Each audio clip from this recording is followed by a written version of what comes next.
Hello hi ಸ್ನೇಹಿತರೆ, welcome to education con channel.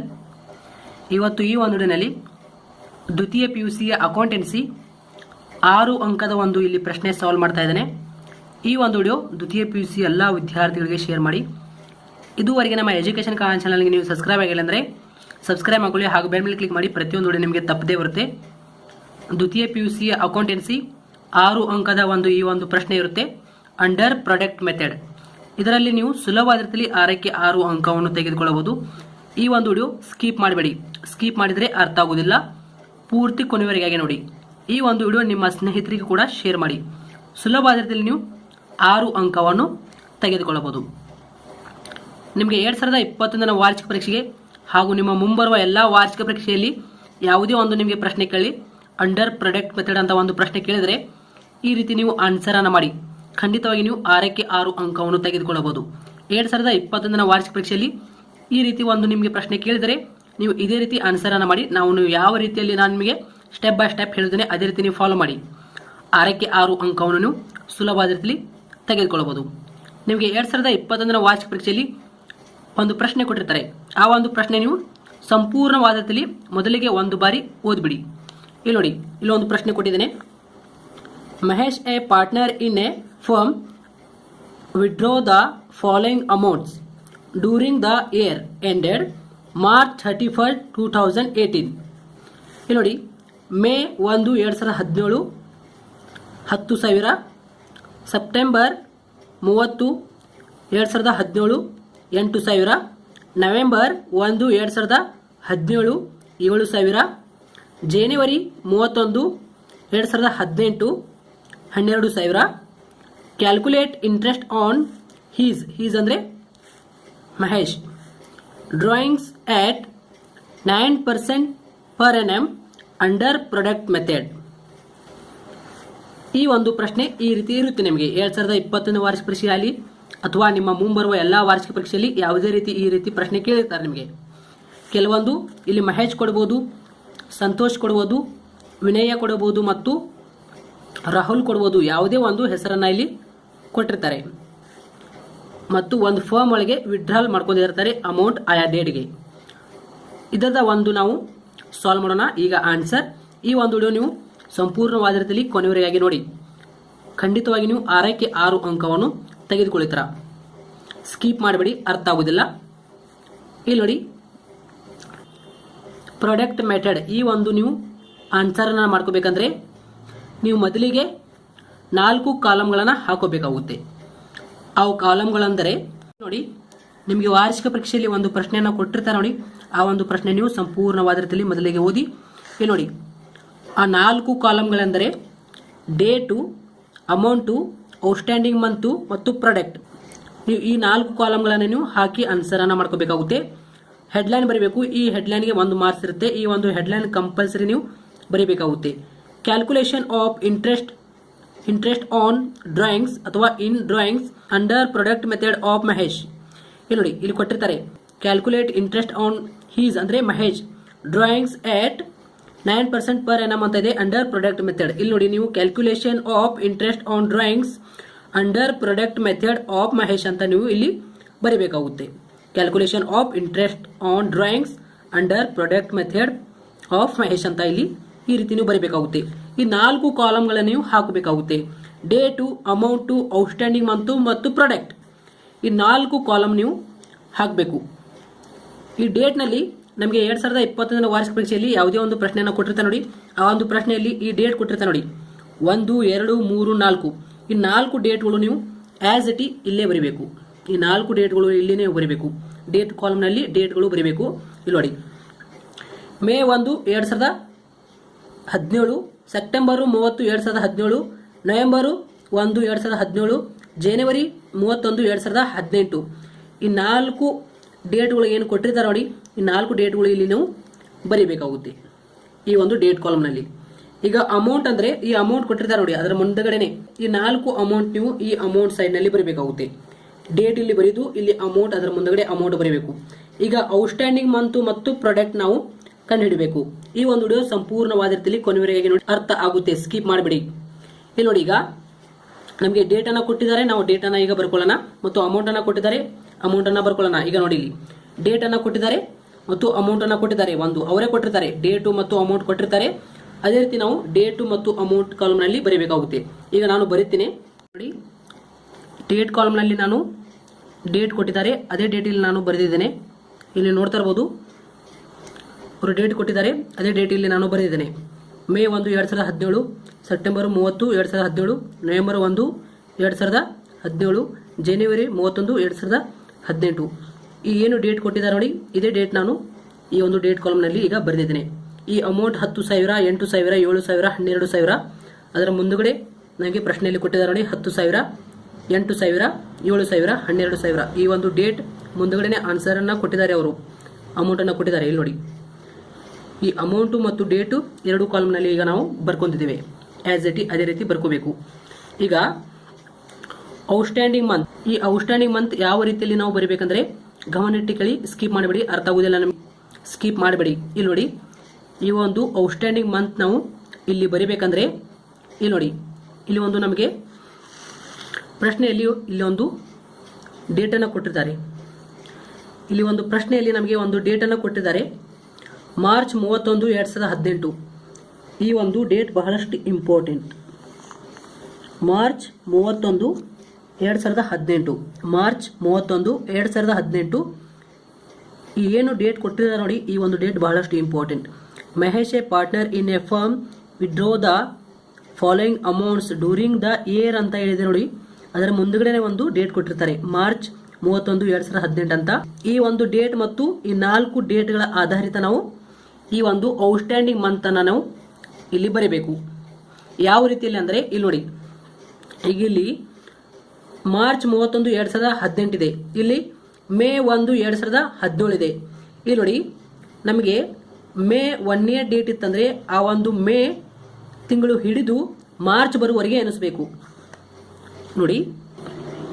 May, June, July, August, September, October, November, December ಆಯಿತು, ಜನವರಿ, ಫೆಬ್ರವರಿ, March. ಎಷ್ಟಾಯಿತು?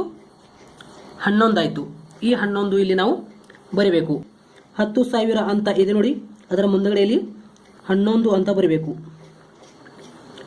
ಯಾವ ರೀತಿ ಅಂದರೆ ಅರ್ಥ ಆಯ್ತಾ ನಿಮಗೆ? ಯಾವ ರೀತಿ ಅಂದರೆ ಇಲ್ಲಿ ನೋಡಿ, ಇಲ್ಲಿ ಮಾರ್ಚ್ 31, 2018 ಕೊಟ್ಟಿದ್ದಾರೆ. ಇಲ್ಲಿ ಏನು ಡೇಟ್ ಕೊಟ್ಟಿರ್ತಾರೆ ನೋಡಿ, ಮತ್ತು ಈ ಡೇಟು ಮತ್ತು ಈ ಡೇಟ್ ಆಧಾರಿತ ನಾವು ಔಟ್ಸ್ಟ್ಯಾಂಡಿಂಗ್ ಮಂತ್ ಅನ್ನ ಕಂಡುಹಿಡಿಯಬೇಕು. ಇನ್ನೊಮ್ಮೆ ಹೇಳ್ತೇನೆ ನೋಡಿ, ಇಲ್ಲಿ ಮೇ ಇದೆ, ಮೇ 1, 2017 ಇದೆ. ಇಲ್ಲಿ ನೋಡಿ, ಇದು ಮೊದಲನೆಯ 1ನೇ ಡೇಟ್ ಇದೆ, ಇದು ಮೊದಲನೆಯ 1ನೇ ಡೇಟ್ ಇದೆ. ಅದಕ್ಕೆ ನಾವು ಮೇ ತಿಂಗಳು ಹಿಡಿದು ಮಾರ್ಚ್ ಬರುವವರೆಗೆ ಎನಿಸಿದ್ವಿ. ಎಷ್ಟಾಯ್ತು? 11 ಆಯಿತು. ಔಟ್ಸ್ಟ್ಯಾಂಡಿಂಗ್ ಮಂತ್ ನಲ್ಲಿ ಬರೀಬೇಕು 11 ಅಂತ. ಇಲ್ಲಿ ನೋಡಿ, ಸೆಪ್ಟೆಂಬರ್ 30, 2017 ಇದೆ. ಇಲ್ಲಿ ನೋಡಿ, ಸೆಪ್ಟೆಂಬರ್ 30, 2017 ಇದೆ. ಮುಂದಿನ ತಿಂಗಳು ಹಿಡಿಬೇಕು, ಸೆಪ್ಟೆಂಬರ್, ಅಕ್ಟೋಬರ್, ನವೆಂಬರ್, ಡಿಸೆಂಬರ್, ಜನವರಿ, ಫೆಬ್ರವರಿ, ಮಾರ್ಚ್. ಅರ್ಥ ಆಯ್ತಾ? ಯಾಕಂದ್ರೆ ಮಾರ್ಚ್ ಬರುವವರೆಗೆ ಎನಿಸಬೇಕು ನಾವು. ನಿಮಗೆ ವಾರ್ಷಿಕ ಪರೀಕ್ಷೆಯಲ್ಲಿ ಈ ರೀತಿ ಕೊನೆಯ ಡೇಟ್ ಕೊಟ್ಟಿದ್ದಾರೆ, ಆ ಒಂದು ತಿಂಗಳು ಬಿಟ್ಟು ಮುಂದಿನ ತಿಂಗಳು ಹಿಡಿದು ಮಾರ್ಚ್ ಬರುವವರೆಗೆ ಎನಿಸಬೇಕು. ಇಲ್ಲಿ ನಾನು ಹೇಳಿದೆ, ಈಗ ಇಲ್ಲಿ 1ನೇ ಡೇಟ್ ಇದೆ, ಅದಕ್ಕೆ ನಾವು ಮೇ ಹಿಡಿದು ಮಾರ್ಚ್ ವರೆಗೆ ಎನಿಸಿದ್ದೇವೆ. ಎಷ್ಟು ಬತ್ತು? 11 ಬತ್ತು. ಅದೇ ರೀತಿ ಇಲ್ಲಿ ಸೆಪ್ಟೆಂಬರ್ ಇದೆ, 30 ಇದೆ. ಯಾಕಂದ್ರೆ ಇಲ್ಲಿ 30 ಇದೆ, ಕೊನೆಯ ಡೇಟ್ ಇದೆ. ಅದಕ್ಕೆ ನಾವು ಈ ಒಂದು ಸೆಪ್ಟೆಂಬರ್ ತಿಂಗಳು ಬಿಟ್ಟು ಸೆಪ್ಟೆಂಬರ್ ತಿಂಗಳನ್ನ ಬಿಡಬೇಕಾಗುತ್ತೆ ನಾವು. ಯಾಕಂದ್ರೆ ಇಲ್ಲಿ 30ನೇ ಡೇಟ್ ಇದೆ, ಕೊನೆಯ ಡೇಟ್ ಇದೆ. ಅದಕ್ಕೆ ನಾವು ಸೆಪ್ಟೆಂಬರ್ ಅನ್ನ ಬಿಟ್ಟು ಅಕ್ಟೋಬರ್, ನವೆಂಬರ್, ಡಿಸೆಂಬರ್, ಜನವರಿ, ಫೆಬ್ರವರಿ, ಮಾರ್ಚ್. ಎಷ್ಟಾಯ್ತು? 6 ಆಯ್ತು. ಇಲ್ಲಿ 6 ನಾವು ಬರೀಬೇಕಾಗುತ್ತೆ. 8,000 ಅಂತ ಇದೆ ನೋಡಿ, ಅದರ ಮುಂದಗಡೆ 6 ಅಂತ ಬರೀಬೇಕಾಗುತ್ತೆ. ಅರ್ಥ ಆಯ್ತಾ? ಈ ರೀತಿ ಇರುತ್ತೆ ಸ್ನೇಹಿತರೆ. ಈ ಒಂದು ಔಟ್ಸ್ಟ್ಯಾಂಡಿಂಗ್ ಮಂತ್ ಅನ್ನ ನೀವು ಕಂಡು ಹಿಡಿಯಬೇಕಂದ್ರೆ ಈ ರೀತಿ ನೀವು ಈ 2 ಡೇಟ್ ನಿಮಗೆ ಬಹಳಷ್ಟು ಇಂಪಾರ್ಟೆಂಟ್. ಈ ಒಂದು ಮಾರ್ಚ್ 31, 2018 ಅಂತ ಕೊಟ್ಟಿರ್ತಾರೆ ನಿಮಗೆ, ಡ್ಯೂರಿಂಗ್ ದ ಇಯರ್ ಎಂಡೆಡ್ ಅಂತ ಕೊಟ್ಟಿದ್ದಾರೆ ನೋಡಿ. ಅದರ ಮುಂದಗಡೆ ಒಂದು ಡೇಟ್ ಕೊಟ್ಟಿರ್ತಾರೆ, ಮತ್ತು ಈ ಒಂದು ಡೇಟ್ ಮತ್ತು ಈ ಒಂದು ಡೇಟ್ ಆಧಾರಿತ ನಾವು ಈ ಒಂದು ಔಟ್ಸ್ಟ್ಯಾಂಡಿಂಗ್ ಮಂತ್ ಅನ್ನ ನಾವು ಬರೀಬೇಕಾಗುತ್ತೆ. ಇನ್ನೊಮ್ಮೆ ಹೇಳ್ತೇನೆ, ನಿಮಗೆ ಅರ್ಥ ಆಗಬೇಕು. ಯಾಕಂದ್ರೆ ಇಲ್ಲೇ ಅಂಕವನ್ನು ನಿಮಗೆ ಕಡಿತ ಮಾಡ್ತಾರೆ. ಇಲ್ಲಿ ನೀವು ಚೆನ್ನಾಗಿ ಆನ್ಸರ್ ಅನ್ನು ಮಾಡಿದರೆ ಖಂಡಿತವಾಗಿ ನೀವು 6ಕ್ಕೆ 6 ಅಂಕವನ್ನು ತೆಗೆದುಕೊಳ್ಳಬಹುದು. ಇನ್ನೊಮ್ಮೆ ಹೇಳ್ತೇನೆ ನೋಡಿ, ಇಲ್ಲಿ ಮೇ 1, 2017 ಇದೆ. ಅದಕ್ಕೆ ನಾವು ಅಂದ್ರೆ ಇದು ಕೊನೆಯ ಡೇಟ್ ಇಲ್ಲ, ನಮಗೆ 1ನೇ ಡೇಟ್ ಇದೆ. ಯಾಕಂದ್ರೆ ಇದು ಪ್ರಾರಂಭ ಡೇಟ್ ಇದೆ. ಅದಕ್ಕೆ ನಾವು ಮೇ ತಿಂಗಳು ಹಿಡಿದು ಮಾರ್ಚ್ ಬರುವವರೆಗೆ ಎನಿಸಬೇಕು. May, June, July, August, September, October, November, December, ಜನವರಿ, ಫೆಬ್ರವರಿ, ಮಾರ್ಚ್. ಅರ್ಥ ಆಯ್ತಾ? 11 ಬರ್ತದು. ಮೇ ಹಿಡಿದು ಮಾರ್ಚ್ ಬರುವವರೆಗೆ ಎನಿಸಿದರೆ ಎಷ್ಟಾಗುತ್ತೆ? ಅದು 11 ಆಗುತ್ತೆ. ಈಗ ಇನ್ನೊಂದು ಇಲ್ಲಿ ನೋಡಿ, ಸೆಪ್ಟೆಂಬರ್ 30 ಇದೆ. ಏಕೆಂದರೆ ಇದು 30 ಇದೆ, ಇದು ಕೊನೆಯ ಡೇಟ್ ಇದೆ, ಅದಕ್ಕೆ ನಾನು ಈ ಒಂದು ಕೊನೆಯ ಡೇಟ್ ಇದೆ, ಅದಕ್ಕೆ ನಾನು ಈ ಒಂದು 30 ಏನು ಬಂದಿದೆ ನೋಡಿ ಸೆಪ್ಟೆಂಬರ್ ಅಂತ, ಈ ಒಂದು ಸೆಪ್ಟೆಂಬರ್ ಅನ್ನು ಬಿಟ್ಟು ಮುಂದಿನ ತಿಂಗಳು ಹಿಡಿದು ಅಕ್ಟೋಬರ್, ನವೆಂಬರ್, ಡಿಸೆಂಬರ್, ಜನವರಿ, ಫೆಬ್ರವರಿ, ಮಾರ್ಚ್ ಎಷ್ಟಾಯ್ತು? 6 ಆಯ್ತು. ಈ 6 ಇಲ್ಲಿ ನಾವು ತಿಂಗಳು ಬರೀಬೇಕಾಗುತ್ತೆ. ಇಲ್ಲಿ ನೋಡಿ, ಔಟ್ಸ್ಟ್ಯಾಂಡಿಂಗ್ ಮಂತ್ ನಲ್ಲಿ ನಾನು 6 ಅಂತ ಬರೆದಿದ್ದೇನೆ. ಅರ್ಥ ಆಯ್ತಾ? ಈ ರೀತಿ ಇರುತ್ತೆ ನಿಮಗೆ ಸೆಪ್ಟೆಂಬರ್ 30 ಅಂತ ಕೊಟ್ಟಿದ್ರೆ ಆ ಒಂದು ತಿಂಗಳು ಬಿಟ್ಟು ಮುಂದಿನ ತಿಂಗಳು ಹಿಡಿದು ಮಾರ್ಚ್ ಬರುವವರೆಗೆ ಎನಿಸಬೇಕು. ಮತ್ತು ಮೇ 1 ಇದೆ, ಅದಕ್ಕೆ ನಾನು ಮೇ 1ನೇ ಡೇಟ್ ಇದೆ, ಅದಕ್ಕೆ ನಾನು ಮೇ ಹಿಡಿದು ಮಾರ್ಚ್ ಬರುವವರೆಗೆ ಎನಿಸಿದ್ದೇನೆ. ಎಷ್ಟು? 11 ಆಯ್ತು. ಇಲ್ಲಿ ನೋಡಿ, ಸೆಪ್ಟೆಂಬರ್ 30 ಇದೆ, ಅದಕ್ಕೆ ನಾನು ಈ ಒಂದು 30 ಇದೆ, ಕೊನೆಯ ಡೇಟ್ ಇದೆ, ಅದಕ್ಕೆ ನಾನು ಈ ಒಂದು ತಿಂಗಳು ಬಿಟ್ಟು ಮುಂದಿನ ತಿಂಗಳು ಅಕ್ಟೋಬರ್, ನವೆಂಬರ್, ಡಿಸೆಂಬರ್, ಜನವರಿ, ಫೆಬ್ರವರಿ, ಮಾರ್ಚ್ ಎಷ್ಟಾಯ್ತು? 6 ಆಯ್ತು. ಅದಕ್ಕೆ ನಾನು 6 ಇಲ್ಲಿ ನಾನು ಬರೆದಿದ್ದೇನೆ. ನಮಗೆ ಡೇಟ್ ಅಲ್ಲಿ 1 ಅಂತ ಇದ್ರೆ ಆ ಒಂದು ತಿಂಗಳು ಹಿಡಿದು ಮಾರ್ಚ್ ಬರುವವರೆಗೆ ಎನಿಸಬೇಕು. 30 ಮತ್ತು 31 ಮತ್ತು 28 ಇತ್ತಂದ್ರೆ, ಕೊನೆಯ ಡೇಟ್ ಇತ್ತಂದ್ರೆ ಆ ಒಂದು ಕೊನೆಯ ಡೇಟ್ ಬಿಟ್ಟು ಮುಂದಿನ ತಿಂಗಳು ಹಿಡಿದು ಮಾರ್ಚ್ ವರೆಗೆ ಎನಿಸಿದ್ರೆ ನಮಗೆ ಈ ರೀತಿ ಆನ್ಸರ್ ಅನ್ನ ಬರುತ್ತೆ. ಈಗ ಫಾರ್ ಎಕ್ಸಾಂಪಲ್ ನೋಡಿ, ಇಲ್ಲಿ 30 ಇದೆ, ಅದಕ್ಕೆ ನಾನು ಈ ಒಂದು ತಿಂಗಳು ಬಿಟ್ಟು ಅಂದ್ರೆ ಸೆಪ್ಟೆಂಬರ್ ತಿಂಗಳು ಬಿಟ್ಟು ಅಕ್ಟೋಬರ್, ನವೆಂಬರ್, ಡಿಸೆಂಬರ್, ಇದು ಮೇಲೊಂದು 3, ಜನವರಿ, ಫೆಬ್ರವರಿ, ಮಾರ್ಚ್ ಎಷ್ಟಾಯ್ತು? 6 ಆಯ್ತು. ಅದಕ್ಕೆ ನಾನು 6 ಇಲ್ಲಿ ಬರೆದಿದ್ದೇನೆ. ಇಲ್ಲಿ ನೋಡಿ, ಈ ರೀತಿ ನೀವು ಆನ್ಸರ್ ಅನ್ನು ಮಾಡ್ಕೋಬೇಕಾಗುತ್ತೆ. ಈ ಒಂದು ಔಟ್ಸ್ಟ್ಯಾಂಡಿಂಗ್ ಮಂತ್ ಅನ್ನ ನೀವು ಕಂಡುಹಿಡಬೇಕಂದ್ರೆ. ಅರ್ಥ ಆಯ್ತಾ ಸ್ನೇಹಿತರೆ? ಇಲ್ಲಿ ನೋಡಿ, ನವೆಂಬರ್ 1 ಇದೆ, ಇದು 1ನೇ ಡೇಟ್ಗೆ ಪ್ರಾರಂಭ ಆಗಿದೆ. ನವೆಂಬರ್, ಡಿಸೆಂಬರ್, ಜನವರಿ, ಫೆಬ್ರವರಿ, ಮಾರ್ಚ್ ಎಷ್ಟಾಯ್ತು? 5 ಆಯ್ತು ಸ್ನೇಹಿತರೆ. ಅರ್ಥ ಆಯ್ತಾ? 5 ಆಯ್ತು. ನವೆಂಬರ್ ಹಿಡಿಬೇಕು ನಾವು, ಯಾಕಂದ್ರೆ ಇಲ್ಲಿ ನೋಡಿ, ನವೆಂಬರ್ ಹಿಡಿಬೇಕು, ಯಾಕಂದ್ರೆ ಇದು 1ನೇ ಡೇಟ್ ಇದೆ. ನವೆಂಬರ್, ಡಿಸೆಂಬರ್, ಜನವರಿ, ಫೆಬ್ರವರಿ, ಮಾರ್ಚ್ ಬರುವವರೆಗೆ ಎನಿಸಬೇಕು. ನವೆಂಬರ್ ಅನ್ನ ಹಿಡಿದು ಮಾರ್ಚ್ ಬರುವವರೆಗೆ ಎನಿಸಿದ್ರೆ ಎಷ್ಟು ಬರುತ್ತೆ? 5 ಬರುತ್ತೆ ಸ್ನೇಹಿತರೆ. 7,000 ಅಂತ ಇದೆ ನೋಡಿ, ಅದರ ಮುಂದುಗಡೆ 5 ಅಂತ ಬರಬೇಕಾಗುತ್ತೆ. ನವೆಂಬರ್ 1 ಇದೆ, ಯಾಕಂದ್ರೆ ಇದು 1ನೇ ಡೇಟ್ ಪ್ರಾರಂಭ ಆಗಿದೆ, ಅದಕ್ಕೆ ನಾವು ನವೆಂಬರ್, ಡಿಸೆಂಬರ್, ಜನವರಿ, ಫೆಬ್ರವರಿ, ಮಾರ್ಚ್ ಬರುವವರೆಗೆ ಎನಿಸಬೇಕು. ಈ ಒಂದು ಮಂತ್ ಬರುವವರೆಗೆ ನಾವು ಎನಿಸಬೇಕು. ಈ ಒಂದು ತಿಂಗಳು ಬರುವವರೆಗೆ ಎನಿಸಬೇಕು. ನಮಗೆ ಇಲ್ಲಿ ಆನ್ಸರ್ ಅನ್ನ ಸಿಗುತ್ತೆ. ಅರ್ಥ ಆಯ್ತಾ? ಇಲ್ಲಿ ಜನವರಿ 31 ಕೊಟ್ಟಿದ್ದಾರೆ. ಈ ಒಂದು ಜನವರಿ ಬಿಟ್ಟು ಮುಂದಿನ ತಿಂಗಳು ಯಾವುದು ಬರುತ್ತೆ? ಜನವರಿ ಆಗಂಟ್ಲೆ ಫೆಬ್ರವರಿ, ಮಾರ್ಚ್. ಅರ್ಥ ಆಯ್ತಾ? ಇಲ್ಲಿ ನಾವು 2 ಬರಬೇಕಾಗುತ್ತೆ. 12,000 ಅಂತ ಇದೆ ನೋಡಿ, ಅದರ ಮುಂದುಗಡೆ 2 ಅಂತ ಬರಬೇಕಾಗುತ್ತೆ. ಈ ರೀತಿ ನೀವು ಔಟ್ಸ್ಟ್ಯಾಂಡಿಂಗ್ ಮಂತ್ ಅನ್ನ ಕಂಡುಹಿಡಬೇಕು. ಅರ್ಥ ಆಯ್ತಾ? ಇನ್ನೊಮ್ಮೆ ಹೇಳ್ತೇನೆ, ಗಮನವಿಟ್ಟು ಕೇಳಿ. ನಮಗೆ ವಾರ್ಷಿಕ ಪರೀಕ್ಷೆಯಲ್ಲಿ ಈ ರೀತಿ ಒಂದು ಡೇಟ್ ಅನ್ನ ಕೊಟ್ಟಿರ್ತಾರೆ. ಡ್ಯೂರಿಂಗ್ ದ ಇಯರ್ ಎಂಡೆಡ್ ಅಂತ ಈ ಒಂದು ಮಾರ್ಚ್ 31, 2018 ಅಂತ ಕೊಟ್ಟಿರ್ತಾರೆ. ಯಾವುದೇ ಒಂದು ಕೊಡಲಿ ಅವರು. ಮೇ ಈ ರೀತಿ ನಮಗೆ ಡೇಟ್ ಅನ್ನ ಕೊಟ್ಟಿರ್ತಾರೆ. ಮೇ, ಸೆಪ್ಟೆಂಬರ್, ನವೆಂಬರ್, ಜನವರಿ ಅಂತ ಕೊಟ್ಟಿದ್ದಾರೆ. ಈಗ ಅಲ್ಲಿ ನಿಮಗೆ ವಾರ್ಷಿಕ ಪರೀಕ್ಷೆಯಲ್ಲಿ ಯಾವುದೇ ಒಂದು ಡೇಟ್ ಅನ್ನ ಕೊಡ್ಲಿ, ಯಾವುದೇ ಒಂದು 2 ಡೇಟ್ ಅನ್ನ ಕೊಡ್ಲಿ, ನಿಮಗೆ ಮಾರ್ಚ್ ಅಂತ ಕೊಡಬಹುದು, ಜೂನ್ ಅಂತ ಕೊಡಬಹುದು, ಯಾವುದೇ ಇಲ್ಲಿ ಕೊಡಬಹುದು ನಮಗೆ. ಅರ್ಥ ಆಯ್ತಾ? ಇಲ್ಲಿ June, September, October, November, December ಯಾವುದೇ ಒಂದು ಕೊಡಲಿ ನಮಗೆ. ಇಲ್ಲಿ ನೋಡಿ, ಈ ರೀತಿ ಒಂದು ನಮಗೆ 4 ಡೇಟ್ ಅನ್ನ ಕೊಟ್ಟಿರ್ತಾರೆ. ಈ ಒಂದು 4 ಡೇಟ್ ಮತ್ತು ಈ ಒಂದು ಡೇಟ್ ದ ಆಧಾರಿತ ಮುಖಾಂತರ ನಾವು ಈ ಒಂದು ಔಟ್ಸ್ಟ್ಯಾಂಡಿಂಗ್ ಮಂತ್ ಅನ್ನ ನಾವು ಕಂಡುಹಿಡಬೇಕು. ಡೇಟ್ ಕೊನೆಯದು ಕೊಟ್ಟಿದ್ದಾರಾ ಅಥವಾ ಪ್ರಾರಂಭ ಡೇಟ್ ಕೊಟ್ಟಿದ್ದಾರಾ ಅಂತ ನೀವು ನೋಡ್ಕೋಬೇಕಾಗುತ್ತೆ. ಇಲ್ಲಿ ನೋಡಿ, ಇಲ್ಲಿ 31 ಇದೆ, ಅದಕ್ಕೆ ಈ ಒಂದು ಜನವರಿ ಬಿಟ್ಟು ಮುಂದಿನ ತಿಂಗಳು ಫೆಬ್ರವರಿ, ಮಾರ್ಚ್, ಇಲ್ಲಿ 2 ತಿಂಗಳು. ಈ ರೀತಿ ನೀವು ಬರೀಬೇಕಾಗುತ್ತೆ. ಅದರ ಮುಂದುಗಡೆನೆ ಆನ್ಸರ್ ಬರಬೇಕು ನೀವು.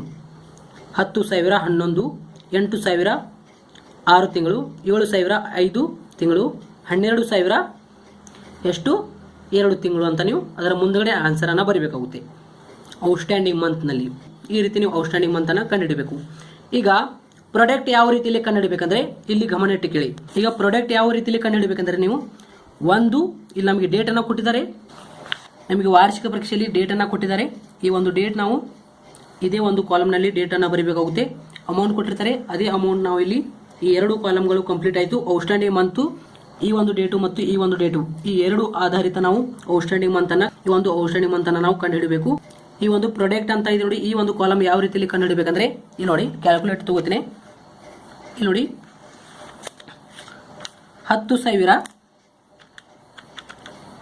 10,000 ಇಂಟು 11 ಮಾಡಿದರೆ ಎಷ್ಟು ಬರುತ್ತೆ? 1,10,000 ಅಂತ ಬರುತ್ತೆ. ಇಲ್ಲಿ ಅದರ ಮುಂದುಗಡೆನೆ ಬರೀಬೇಕು ನೀವು. 1,10,000. ಅದೇ ರೀತಿ 10,000 11 ಇಂಟು ಎಷ್ಟು ಬರುತ್ತೆ? 8,000 ಇಂಟು 6 ಮಾಡಿದರೆ ಎಷ್ಟು ಬರುತ್ತೆ ನೋಡಿ. 7,000 ಇಂಟು 5 ಮಾಡಿದರೆ ಎಷ್ಟು ಬರುತ್ತೆ ನೋಡಿ. 12,000 2 ಮಾಡಿದರೆ ಎಷ್ಟು ಬರುತ್ತೆ ನೋಡಿ. ಈ ರೀತಿ ನೀವು ಇಂಟು ಮಾಡ್ಕೋಬೇಕು. 10,000 ಇಂಟು 11, 8,000 ಇಂಟು 6, 7,000 ಇಂಟು 5, 12,000 ಇಂಟು 2 ಮಾಡಿದರೆ ಈ ಒಂದು ಪ್ರಾಡಕ್ಟ್ ನಮಗೆ ಬರುತ್ತೆ. ಇಲ್ಲಿ ನೋಡಿ, ಈಗ ಒಂದೇದಾಯಿತು 8,000. 8,000 ಇಂಟು 6 ಮಾಡಿದರೆ ಎಷ್ಟು ಬರುತ್ತೆ. 48,000 ಬರುತ್ತೆ. 48,000 ಈ ರೀತಿ ನಾನು ಬರೀಬೇಕಾಗುತ್ತೆ. ಇಲ್ಲಿ ನೋಡಿ 7,000 ಇದೆ. ನೆಕ್ಸ್ಟ್ 7,000. 7,000 ಇಂಟು 5 ಮಾಡಿದರೆ ಎಷ್ಟು ಬರುತ್ತೆ. 35,000 ಬರುತ್ತೆ. ಇದೇ 35,000. 5ರ ಮುಂದಗಡೆ ಇಲ್ಲಿ 35,000 ಅಂತ ಪ್ರಾಡಕ್ಟ್ನಲ್ಲಿ ನಾವು ಬರೀಬೇಕಾಗುತ್ತೆ. 35,000. ಈಗ 12,000. 12,000 ಇಂಟು 2 ಮಾಡಿದರೆ ಎಷ್ಟು ಬರುತ್ತೆ. 12,000 ಇಂಟು 2 ಮಾಡಿದರೆ ಎಷ್ಟು ಬರುತ್ತೆ. 24,000 ಅಂತ ಬರುತ್ತೆ. 24,000. ಇಲ್ಲಿ ನೋಡಿ 10,000 ಇಂಟು 11 ಮಾಡಿದರೆ ಎಷ್ಟು ಬರುತ್ತೆ. 1,10,000 ಬರುತ್ತೆ. 8,000 ಇಂಟು 6 ಮಾಡಿದರೆ ಎಷ್ಟು ಬರುತ್ತೆ. 48,000 ಬರುತ್ತೆ. 7,000 ಇಂಟು 5 ಮಾಡಿದರೆ ಎಷ್ಟು ಬರುತ್ತೆ. 35,000 ಬರುತ್ತೆ. 12,000 ಇಂಟು 2 ಮಾಡಿದರೆ ಎಷ್ಟು ಬರುತ್ತೆ. 24,000 ಬರುತ್ತೆ. ಇಲ್ಲಿ ನೋಡಿ 10,000 ಇಂಟು ಇಲ್ಲಿ ನೋಡಿ 10,000 ಇಂಟು ಎಷ್ಟಿದೆ ಮಂತ್. 11 ಮಂತ್ ಇದೆ. 10,000 ಇಂಟು 11 ಮಾಡಬೇಕು. 10,000 ಇಂಟು ಬಿಡಿದ್ದೇನೆ. 11 ಎಷ್ಟು ಬರುತ್ತೆ. 1,10,000. 1,10,000. ಅದೇ ರೀತಿ 8,000 ಇಂಟು 6. 8,000 ಇಂಟು 6.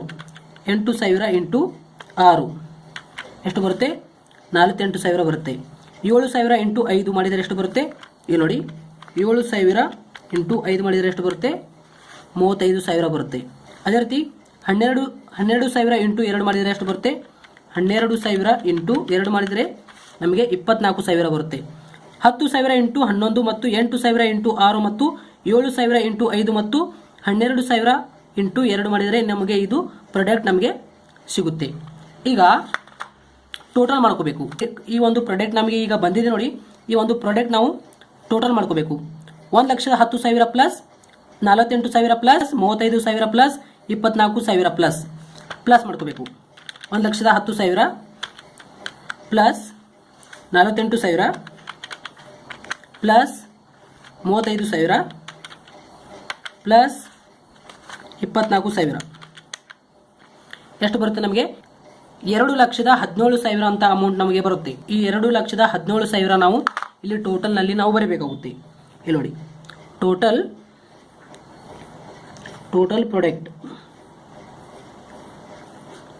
ಪ್ರಾಡಕ್ಟ್ ಅಂತ ಇಲ್ಲಿ ನಾವು ಬರೀಬೇಕಾಗುತ್ತೆ. 2,17,000 ಅರ್ಥ ಆಯ್ತಾ. ಇದೇ ನಮ್ಮದು ಟೋಟಲ್ ಪ್ರಾಡಕ್ಟ್ ಆಗಿರುತ್ತೆ. ಈ ರೀತಿ ನೀವು ಆನ್ಸರನ್ನು ಮಾಡ್ಕೋಬೇಕಾಗುತ್ತೆ. ಇಲ್ಲಿ ನೋಡಿ ಈ ಎಲ್ಲ ಟೋಟಲ್ ಮಾಡ್ಕೋಬೇಕು ನೀವು. 1,10,000 48,000 35,000 24,000 ಈ ಎಲ್ಲ ಟೋಟಲ್ ಮಾಡ್ಕೊಂಡು ಇಲ್ಲಿ ನೀವು ಟೋಟಲ್ ಪ್ರಾಡಕ್ಟ್ ಅಂತ ಈ ಒಂದು ಕಾಲಮ್ನಲ್ಲಿ ನೀವು ಬರೀಬೇಕಾಗುತ್ತೆ. ಟೋಟಲ್ ಪ್ರಾಡಕ್ಟ್ 2,17,000 ಅಂತ ಇಲ್ಲಿ ಬರೀಬೇಕಾಗುತ್ತೆ. 10,000 ಇಂಟು 11, 8,000 ಇಂಟು 6, 7,000 ಇಂಟು 5, 12,000 ಇಂಟು 2 ಮಾಡಿದರೆ ಇಷ್ಟು ಅಮೌಂಟ್ ಬರುತ್ತೆ. ಈ ಎಲ್ಲ ಅಮೌಂಟ್ ನೀವು ಪ್ಲಸ್ ಮಾಡ್ಕೋಬೇಕು. 1,10,000 plus 48,000 plus 35,000 plus 24,000 plus total ನಮಗೆ 2,17,000 ಅಮೌಂಟ್ ಬರುತ್ತೆ. 2,17,000 ಅಮೌಂಟ್ ಬರುತ್ತೆ ನೋಡಿ. ಈ ಅಮೌಂಟ್ ಮೇಲೆ ನಾವು ಈಗ ಪ್ರಾಡಕ್ಟ್ ಮೆಥಡ್ ಕಂಡುಹಿಡಿಯಬಹುದು. ಈಗ ಕಂಡುಹಿಡಬೇಕು.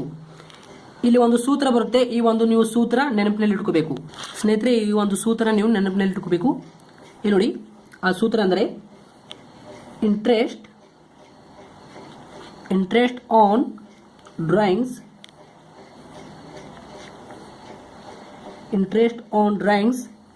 is equal to total product into rate into 1/12. ಈ ಒಂದು ಸೂತ್ರ ನೀವು ನೆನಪಿನಲ್ಲಿ ಇಟ್ಕೋಬೇಕು. Interest on drawings is equal to total product into rate into 1/12. ಈ ಒಂದು ಸೂತ್ರ ನಿಮಗೆ ಬಹಳಷ್ಟು ಇಂಪಾರ್ಟೆಂಟ್. ಈ ಒಂದು ಸೂತ್ರದ ಮುಖಾಂತರ ನಾವು ಈಗ ಫೈನಲ್ ಆಗಿ ಆನ್ಸರ್ ಅನ್ನ ಮಾಡ್ಕೋಬೇಕು. ನಮಗೆ ನೋಡಿ, interest on drawings equal to total product into rate into 1/12. ನಮಗೆ ಟೋಟಲ್ ಪ್ರಾಡಕ್ಟ್ ಎಷ್ಟಿದೆ? 2,17,000. ಈ ಅಮೌಂಟ್ ನಾವು ಇಲ್ಲಿ ಬರೀಬೇಕಾಗುತ್ತೆ. ಟೋಟಲ್ ಪ್ರಾಡಕ್ಟ್ ಸೂತ್ರದ ಮುಖಾಂತರ ನಾವು ಈಗ ಬಿಡಿಸಬೇಕು. 2,17,000 ಅಂತ ಇಲ್ಲಿ ನಾವು ಬರೀಬೇಕಾಗುತ್ತೆ. 2,17,000 2,17,000 ಇಲ್ಲಿ ನಾವು ಬರೀಬೇಕಾಗುತ್ತೆ. ಇಂಟುಗೆ ಇಂಟು ಕೊಡಬೇಕು. ಇಂಟುಗೆ ಇಂಟು ಇಲ್ಲಿ ರೇಟ್ ಅಂದ್ರೆ ಇಲ್ಲಿ ನಮಗೆ ಪ್ರಶ್ನೆಯಲ್ಲಿ ಕೊಟ್ಟಿರ್ತಾರೆ ನೋಡಿ. ಇಲ್ಲಿ ನೋಡಿ ಸ್ನೇಹಿತರೆ, ಈ ಒಂದು ನಿಮಗೆ ಬಹಳಷ್ಟು ಮುಖ್ಯವಾದ ಪಾತ್ರವನ್ನು ವಹಿಸುತ್ತೆ. ಇಲ್ಲಿ ನೀವು ಅಂಕವನ್ನು ಕಡಿತಗೊಳ್ಳಲು ಸಾಧ್ಯವಿರುತ್ತೆ. ಅದಕ್ಕೆ ನಾನು ಸ್ಕಿಪ್ ಮಾಡಬೇಡಿ ಅಂತ ಹೇಳಿದೆ. ಯಾರು ವಿದ್ಯಾರ್ಥಿಗಳು ಸ್ಕಿಪ್ ಮಾಡಿದರೆ ನೋಡಿ ಅವರಿಗೆ ಅರ್ಥ ಆಗುವುದಿಲ್ಲ. ಇದು ಇಲ್ಲಿ ನೀವು ಸುಲಭವಾದ ರೀತಿಯಲ್ಲಿ 6ಕ್ಕೆ 6 ಅಂಕವನ್ನು ನೀವು ತೆಗೆದುಕೊಳ್ಳಬಹುದು. ನೀವು ಸ್ಕಿಪ್ ಮಾಡಿದರೆ ಅರ್ಥ ಆಗುವುದಿಲ್ಲ. ಅಕೌಂಟೆನ್ಸಿನಲ್ಲಿ ಬಿಡಿಸುವಾಗ ಸ್ಕಿಪ್ ಮಾಡಬಾರದು. ಇಲ್ಲಿ ನೋಡಿ, calculate interest on drawings his ಅಂದ್ರೆ ಮಹೇಶ್ದು ಒಂದು ಡ್ರಾಯಿಂಗ್ಸ್ ಕೊಟ್ಟಿದ್ದಾರೆ. ಇಲ್ಲಿ ನೋಡಿ, ಅಟ್ 9% ಪರ್ ಎನ್ ಎಂ. ಇಲ್ಲಿ 9% ಅಂದ್ರೆ ಇದೇ ನಮಗೆ ರೇಟು. 9% per N M. ನಿಮಗೆ ವಾರ್ಷಿಕ ಪರೀಕ್ಷೆಯಲ್ಲಿ ಅಥವಾ ಮುಂಬರುವ ವಾರ್ಷಿಕ ಪರೀಕ್ಷೆಯಲ್ಲಿ ಯಾವುದೇ ಒಂದು ಪ್ರಶ್ನೆಯಲ್ಲಿ ಈ ರೀತಿ ಕೆಳಗಡೆ ಒಂದು ಲೈನ್ ನಲ್ಲಿ ಕೊಟ್ಟಿರ್ತಾರೆ. ಕ್ಯಾಲ್ಕುಲೇಟ್ ಇಂಟ್ರೆಸ್ಟ್ ಆನ್ ಹೀಸ್ ಅಂದ್ರೆ Mahesh on drawings at 9% per N M under product method ಅಂತ ಹೇಳಿದ್ದಾರೆ ಅವರು. ಅಂಡರ್ ಪ್ರಾಡಕ್ಟ್ ಮೆಥಡ್ ಬಿಡಿಸಿ ಅಂತ ಹೇಳಿದ್ದಾರೆ ಅವರು. ಇಲ್ಲಿ ನೋಡಿ, 9% ಕೊಟ್ಟಿರ್ತಾರೆ ಒಂದು ಪ್ರಶ್ನೆಯಲ್ಲಿ. ನಿಮಗೆ ವಾರ್ಷಿಕ ಪರೀಕ್ಷೆಯಲ್ಲಿ ಈ ರೀತಿ ಒಂದು ಕೆಳಗಡೆ ಲೈನ್ ನಲ್ಲಿ ಕೊಟ್ಟಿರ್ತಾರೆ. Calculate interest on drawings his on his Mahesh ಅಂದ್ರೆ ಹೀಸ್ ಅಂದ್ರೆ Mahesh drawings at 9% per annum. ಈ ಒಂದು 9% ಪರ್ ಎನ್ ಎಂ ಅಂತ ಇದೆ ನೋಡಿ, ಇದೇ ನಾವು ಇಲ್ಲಿ ರೇಟ್ ನಲ್ಲಿ ತಗೋಬೇಕಾಗುತ್ತೆ. ಇಂಟುಗೆ ಇಂಟು ಆಯ್ತು. ರೇಟ್ ನಲ್ಲಿ ನಾವು 9% ಇಂಟುಗೆ ಇಂಟು. ಇಲ್ಲಿ ನೋಡಿ, ರೇಟ್ ಅಂತ ಇದೆ ನೋಡಿ, ಇಲ್ಲಿ ನಾವು ರೇಟ್ ಅನ್ನ ತಗೋಬೇಕಾಗುತ್ತೆ. ಇಲ್ಲಿ ಪ್ರಶ್ನೆಯಲ್ಲಿ ಕೊಟ್ಟಿರ್ತಾರೆ ನಮಗೆ. ಇಲ್ಲಿ ನೋಡಿ, ಈ ಒಂದು 9% ಪರ್ ಎನ್ ಎಂ ಅಂತ ಇದೆ ನೋಡಿ, ಇದೇ ಒಂದು ನಾವು ರೇಟ್ ಇಲ್ಲಿ ತಗೋಬೇಕಾಗುತ್ತೆ. ಇಲ್ಲಿ ನೋಡಿ, ರೇಟ್ ನಲ್ಲಿ 9% ತಗೋತೀನಿ. ಇಂಟುಗೆ ಇಂಟು ತಗೋದಿದ್ದೀನಿ. 1/12ಗೆ 1/12 ತಗೋಬೇಕು. ನೋಡಿ, ಟೋಟಲ್ ಪ್ರಾಡಕ್ಟ್ ನಮಗೆ ಇಲ್ಲಿದೆ. ಇಲ್ಲಿ ನಾನು ಬರೆದಿದ್ದೇನೆ. ಇಂಟುಗೆ ಇಂಟು ರೇಟ್ ಎಲ್ಲಿದೆ ಅಂದ್ರೆ ನೋಡಿ, ಹೀಸ್ ಅಂದ್ರೆ Mahesh drawings at 9% per annum ಅಂತ ಇದೆ ನೋಡಿ, ಇದೇ ನಾವು ಇಲ್ಲಿ ತಗೋಬೇಕಾಗುತ್ತೆ. ರೇಟ್ 9% ಪರ್ ಎನ್ ಎಂ ಇಂಟುಗೆ ಇಂಟು 1/12 ಎಷ್ಟು ಬರುತ್ತೆ ನೋಡಿ, ಮಾಡಿ ನೋಡಿ. ಇಲ್ಲಿ ನೋಡಿ ಎಷ್ಟಿದೆ, ಅದು 2,17,000 ಅಂತ ಇದೆ. ನಾನು ಬರೀತೀನಿ ಈಗ. ಇಲ್ಲಿ ನೋಡಿ, 2 ಲಕ್ಷದ, ಇಲ್ಲಿ ನೋಡಿ ಟೈಪ್ ಮಾಡ್ತೇನೆ ನಾನು ಈಗ. 2,17,000 ಎಷ್ಟಿದೆ ಅಮೌಂಟು? ಇಲ್ಲಿ ನೋಡಿ, 2,17,000 ಇಂಟು 9% ಇಂಟು 1/12 ಅಂತ ನಾವು ಮಾಡಬೇಕಾಗುತ್ತೆ. ಇಲ್ಲಿ ನೋಡಿ, ನಾನು ಮಾಡ್ತೀನಿ ಈಗ. ಇಲ್ಲಿ ನೋಡಿ, 2,17,000 ಅಂತ ನಾನು ಇಲ್ಲಿ ಟೈಪ್ ಮಾಡಿದ್ದೀನಿ. 2,17,000 ಅಂತ ಇಲ್ಲಿ ನಾನು ಟೈಪ್ ಮಾಡಿದ್ದೀನಿ. 2,17,000 ಇಂಟುಗೆ ಇಂಟು ಕೊಡಬೇಕು ನಾವು.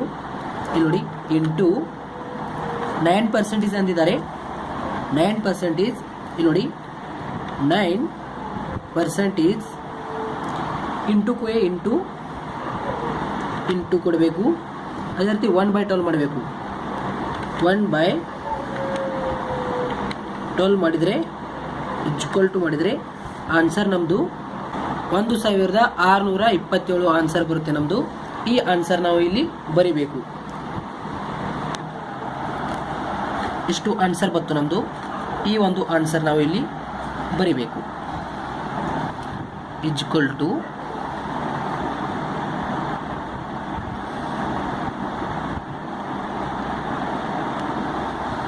ಈ ರೀತಿ ನೀವು ಬರಿಬೇಕು. ಪಾಯಿಂಟ್ ಕೊಡಬೇಕು, 5 ಬರಿಬೇಕು.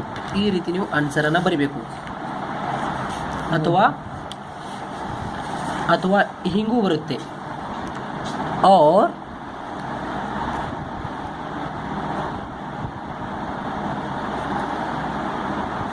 ಈ ರೀತಿ ಕೂಡ ಆನ್ಸರ್ ಬರುತ್ತೆ.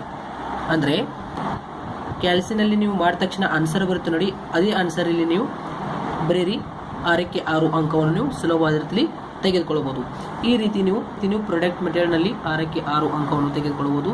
ನಾನು ವಿಡಿಯೋ ಮಾಡುವಾಗ ನಿಮ್ಮ ಕಡೆ ಕ್ಯಾಲ್ಸಿ ಇರಬೇಕು ಮತ್ತು ಸ್ಕೇಲ್ ಇರಬೇಕು ಮತ್ತು ಸೀಸ್ ಇರಬೇಕು ಮತ್ತು ರಬ್ಬರ್ ಇರಬೇಕು, ಕಂಪಲ್ಸರಿ ಇವೆಲ್ಲ ಇದ್ದರೆ ಉತ್ತಮವಾದ ನೀವು ಅಂಕವನ್ನು ತೆಗೆದುಕೊಳ್ಳಬಹುದು ಅಕೌಂಟೆನ್ಸಿನಲ್ಲಿ.